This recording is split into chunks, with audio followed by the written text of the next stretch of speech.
স্রষ্টাকে স্মরণ করে 1971 সালে আমাদের বিজয় অর্থাৎ স্বাধীনতা এ সম্পর্কে সংক্ষিপ্তভাবে আমি কয়েকটি কথা বলছি।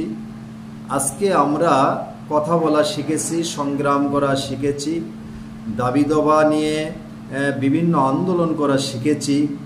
আমরা সামনের দিকে এগোনোর কথা বলে আমরা আজকে আমাদের নিজেদের প্রতিষ্ঠিত হওয়ার কথা বলি।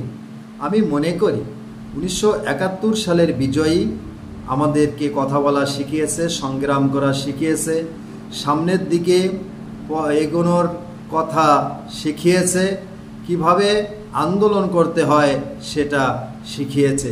আপনারা সকলে জানেন 71-এর বিজয়ের আগে পাকিস্তানিরা আমাদেরকে কিভাবে সব কিছু থেকে বঞ্চিত করত।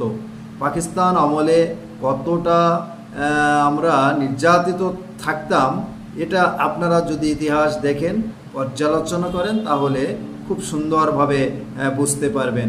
আমাদের কতগুলো আমলা ছিল, চাকরি ছিল, কতজন লোক ভালোভাবে ব্যবসা করতে পারতেন, আমাদের কতজন মন্ত্রী ছিল, এমপি ছিল, সব কিছু আপনারা সুন্দরভাবে দেখতে পাবেন। পাকিস্তান আমলে আমাদের অবস্থা কেমন ছিল, কত নির্যাতিত আমরা হতাম।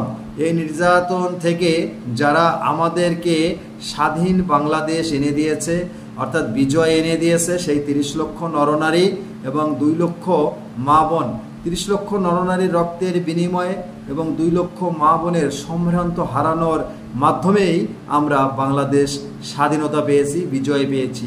আর বিজয় পেয়েছি বিদায়ী আজকে আমরা সামনের দিকে একটি সুখী সমৃদ্ধ দেশ গড়ার স্বপ্ন দেখি, সুন্দরভাবে কথা বলতে পারি, স্বাধীনভাবে চলাফেরা করতে পারি। অতএব যাদের বিনিময়ে আমরা এ দেশ পেয়েছি তাদেরকে আমাদের ভুলে গেলে হবে না, সবসময় তাদের প্রতি সম্মান রাখতে হবে, শ্রদ্ধা রাখতে হবে।